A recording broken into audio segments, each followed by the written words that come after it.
comfort of your home on the moon. NASA just wrapped phase 1 of building the first city on the moon. And while everyone talks expansion and new architecture, it's still the most lethal environment humans have ever faced. You thought Antarctica was tough. Well, at least it had oxygen. Today, you're going to deep dive into our potential future and experience the reality of living on the moon. And spoiler alert, it's treacherous. This morning, you're taking the monorail out to your gig at the solar farms. Yeah, on the moon, everything has to have power, and solar panels are big, flat things that pack up and ship nicely. This is your first real outside gig, rewiring solar panels powering Luna Prime and inspecting the ancient radioactive heater units. And you're stoked. This is an exciting time to be a loony. But that title isn't unearned. You've got to be a little crazy to live here. It's extra deadly without any shelter overhead. Micrometeorites fly faster than sniper bullets, and a single tiny asteroid going 50 miles a second can puncture your oxygen tank, crack your helmet open, or put a hole right through the middle of your skull. Every job up here is dangerous work, and humanity's needed to overcome a staggering number of threats just to stay alive. To start, at the moon's equator, there are 14 days of darkness a month. Ugh, scary. And cold. Yeah, let me tell you about the temperature differences. It can reach 127 degrees Celsius in the sunshine, but in the shadows, it plunges to minus 173 degrees Celsius. You ever try starting a car at minus 30? Yeah, this is way, way worse. Plus, there's barely any atmosphere or magnetosphere, which means no protection from the sun's radiation. An abrupt solar flare can shred your DNA to ribbons. There's no air, nothing to eat, and few resupplies. But it's 2126, and humanity's figured out technical answers to most of these problems. But why? Why would anyone go through hell to build a city on the moon? Because everyone who lives up here, you included, is crazy enough to see this moon base for what it really is. A gateway to the universe. Every day feels like history, staging a flight to Mars, the belt, or beyond, or inward. Literally, everywhere in the solar system is hundreds of times easier if we start the journey with a full tank from the moon. And why is that the case?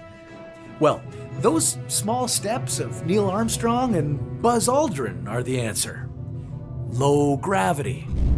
To launch a rocket from Earth today, you need to achieve 35,000 kilometers per hour, 22,000 miles per hour, and that's just to get into low Earth orbit.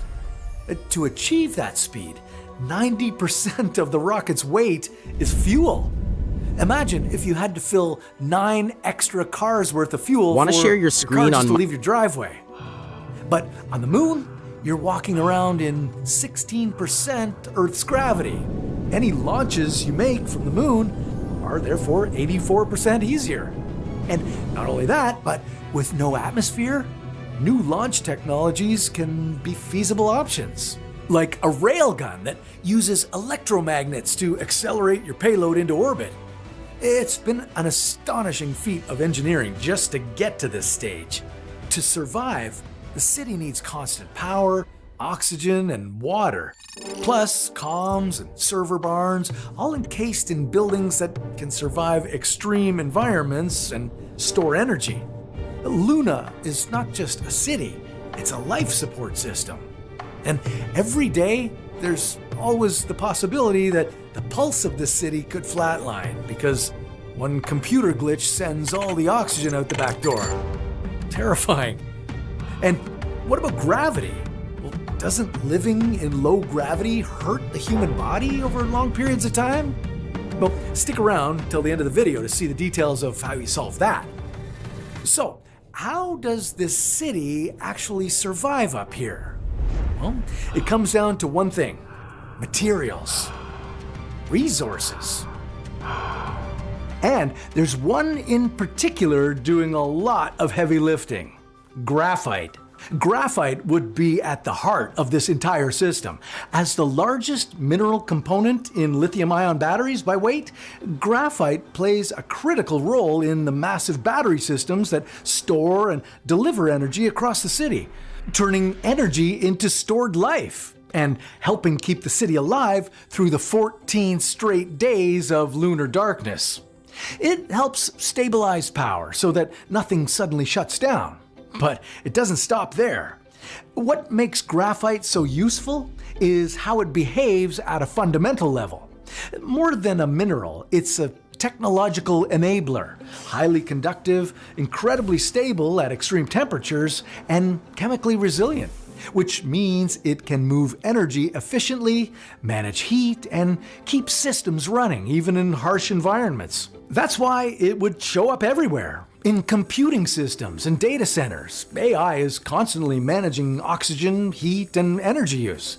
In modern communication systems, keeping a stable link to Earth, even in complex electromagnetic environments. Even in advanced materials, lightweight, heat-resistant composites designed to survive extreme conditions.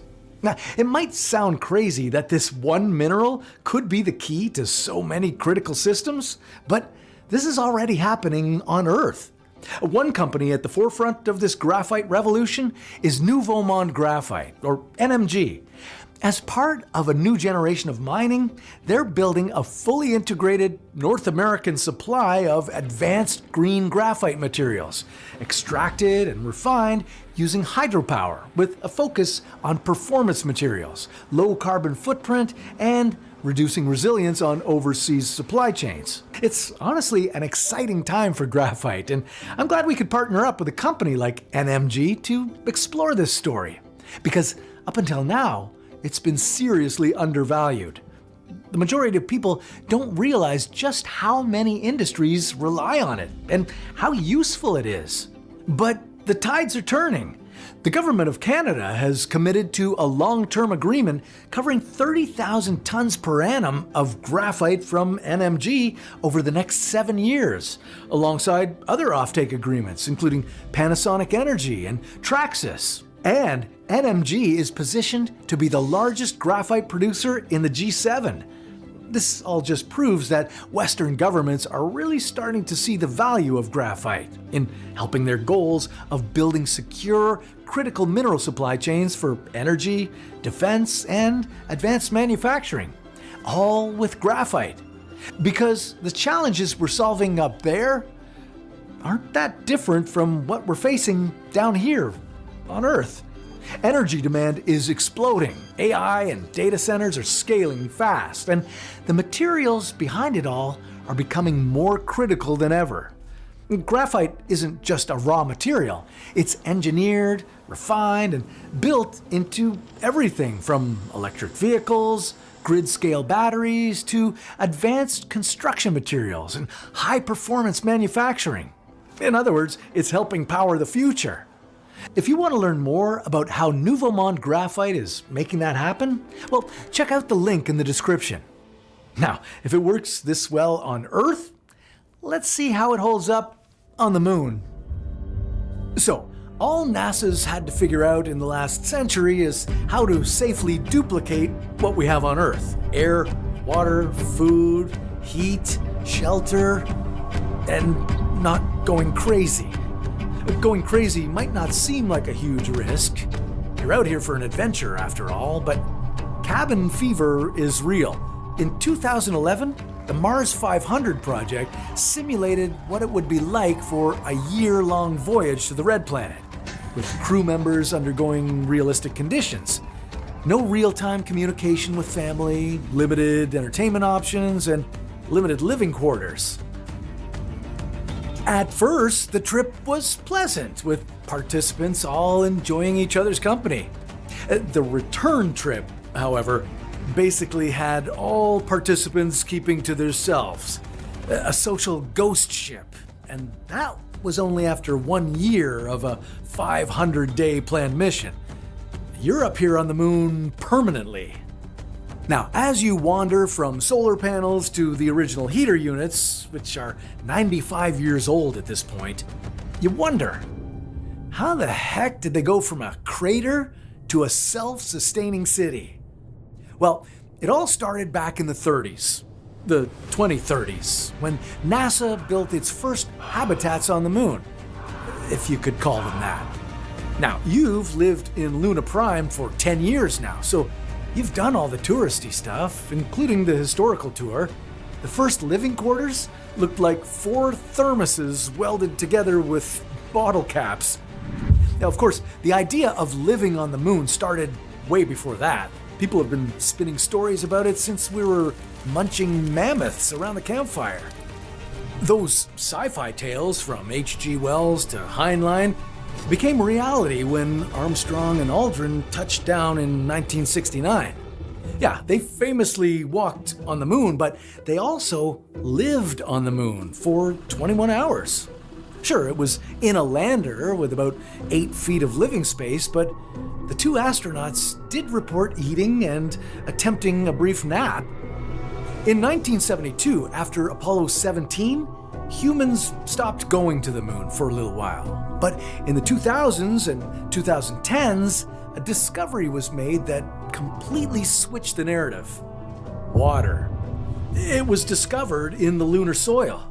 This made establishing a permanent base a lot more feasible, because we humans need that water. Plans were drawn up to return to the moon and establish habitats.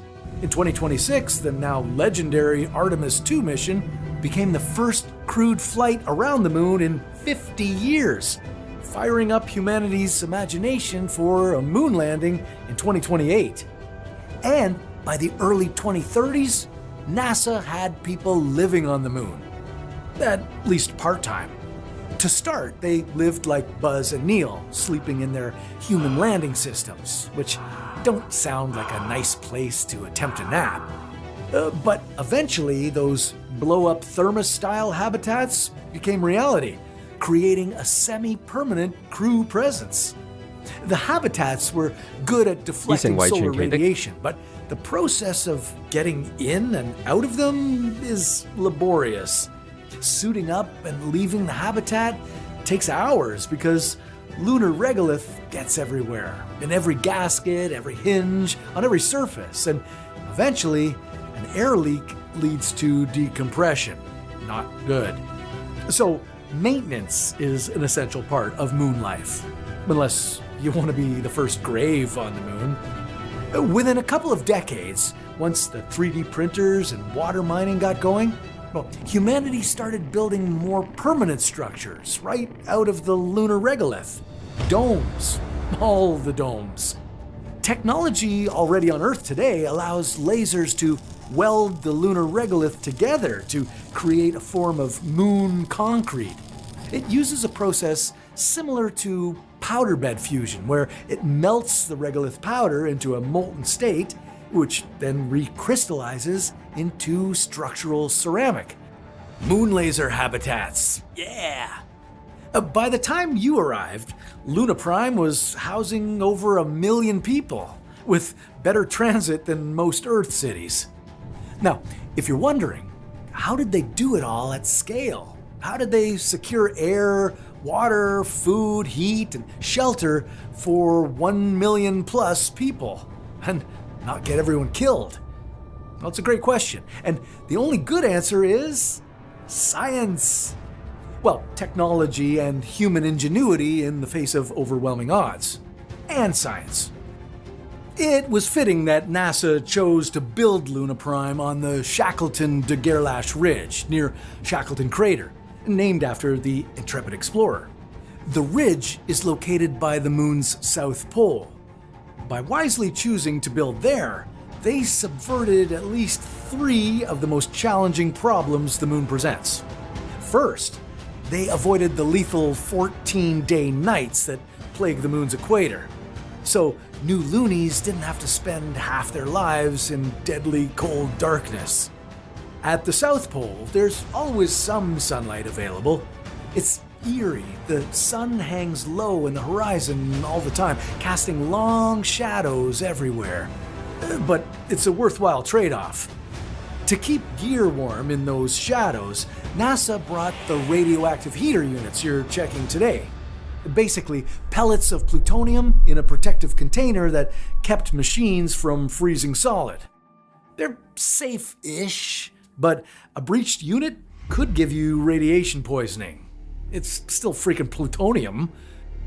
If you got sick on the moon, well, there's just the triage center back at the base, but they're not equipped for anything and everything like on Earth. No, up here, you break an arm or get radiation poisoning, you get the same treatment. Rest and hope for the best. Maybe a little Tylenol. Second, sunlight equals power. Solar power. Not only did NASA's nascent city avoid freezing blackouts, its solar farms, like the ones you work on, had access to solar energy 24/7, feeding into massive battery banks, which, as an aside, are basically a third graphite. Nuclear reactors provided constant backup. Third, there are sites of permanent darkness near the poles that never see the light of the sun deep in all those craters. Shackleton Crater is twice the depth of the Grand Canyon. I know what you're thinking. Darkness? Great. But billions of years of permanent darkness created a unique environment that preserved volatiles. That is, ice, which equals water. Delicious, icy water. As an added bonus, there are spots on the South Pole where direct, constant communication with Earth is possible. No interruptions. By just choosing the right location, NASA gave Luna Prime a way better chance of success than